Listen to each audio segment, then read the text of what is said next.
छत्रपती संभाजीनगरमध्ये नाराज भाजप कार्यकर्त्यांनी उपोषणाला सुरुवात केलेली आहे। तिकीट वाटपावरून छत्रपती संभाजीनगरमध्ये काल राडा झालेला होता।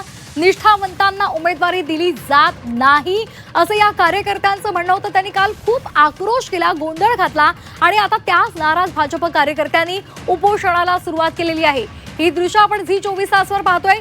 कालच त्यातल्या काहींनी उपोषणाचा इशारा दिलेला होता आणि आता हे भाजपचे कार्यकर्ते उपोषणाला बसलेले आहेत। छत्रपती संभाजीनगर मधली ही दृश्य आहेत। तर यातल्या दिव्या मराठे आपण पाहतोय। विशाल करोळे आपले प्रतिनिधी आपल्यासोबत जोडले गेलेले आहेत। विशाल, काल मोठा आक्रोश आपण पाहिलेला होता, संताप पाहिलेला होता आणि आता तर या भाजप कार्यकर्त्यांनी उपोषणाचा हत्यार उपसलाय। अगदी खरं आहे। काल या सगळ्यांनी आरोप केला होता। आरोप केल्याबरोबरच भाजपनं आमच्यावर अन्याय केला असं पद्धतीचं त्यांचं म्हणणं होतं आणि त्यामुळे आता जोपर्यंत आम्हाला न्याय मिळत नाही तोपर्यंत आम्ही माघार घेणार नाही असं त्यांचं म्हणणं होतं। आणि या सगळ्यानंतर रात्री उशिरा ही सगळी मंडळी इथं उपोषणाला बसलेली आहे। दोन्ही महिला उपोषणाला बसल्या। जोपर्यंत भाजप आमच्या मागण्या मान्य करत नाही किंवा काही लेखी देत नाही तोपर्यंत आम्ही उपोषणावर ठाम आहे असं त्यांचं म्हणणं आहे आणि त्या उपोषणाला बसलेले आहेत। नक्की त्यांचं म्हणणं काय आपण त्यांच्याकडनं जाणून घेण्याचा प्रयत्न करत। ताई, काय म्हणणं आहे सांगा मला।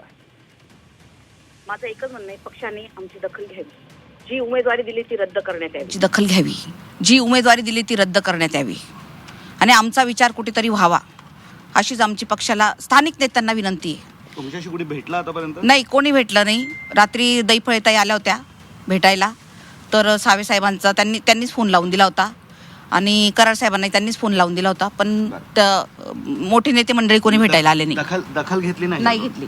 मी वर्षा साळुंके, मी प्रभाग 10 मधून उमेदवारी मागितलेली होती आणि माझी 99% उमेदवारी फायनल झालेली असताना शेवटच्या काही तासांमध्ये माझं तिकीट नगरसेवकांच्या बायकांना किंवा इतर जे प्रिय लोक आहे त्यांना देण्यात आलं आणि माझी उमेदवारी डावलण्यात आलेली आहे। मी गेल्या 16 वर्षापासून भारतीय जनता पार्टीमध्ये प्रामाणिकपणे पक्षाचं काम करत आहे आणि या पद्धतीने आमच्यावर अन्याय जो होतोय तो बरोबर नाही आहे।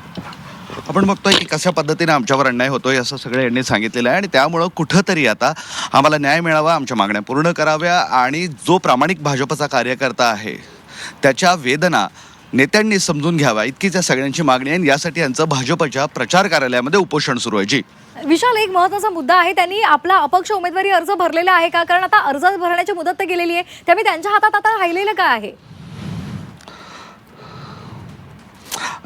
अगदी खरंय। तुम्ही अपक्ष अर्ज भरला आहे का? मी भरलेला अपक्ष अर्ज भरलेला आहे। मी पक्षाकडून पण भरलेला आहे आणि अपक्ष पण भरलेला आहे, कारण जेव्हा मला समजलं की माझी उमेदवारी डावलण्यात आलेली आहे, मला AB फॉर्म मिळणार नाही, त्यावेळेला मी अपक्ष फॉर्म भरला। मी तुम्ही भरला आहे का? हो, मी भरलेला आहे। आपण पण अपक्ष भरला? हो, भरलेला आहे। अच्छा, मी प्रभाग क्रमांक 20 मधून भरलेला आहे, सर्वसाधारण महिला।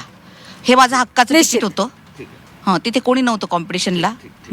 आपण बघतोय की अपक्ष फॉर्म यांनी भरलेला आहे आणि पक्षाने AB फॉर्म दिला तर ते पक्षाचा सुद्धा होईल असं त्यांचं म्हणणं आहे। मात्र बंडाचा झेंडा कायम आहे, अन्याय झाला आहे आणि आता अन्यायाला वाचा फोडण्याची भाजपमध्ये गरज आहे असं त्यांचं म्हणणं आहे। नक्कीच विशाल, धन्यवाद या सविस्तर माहितीसाठी।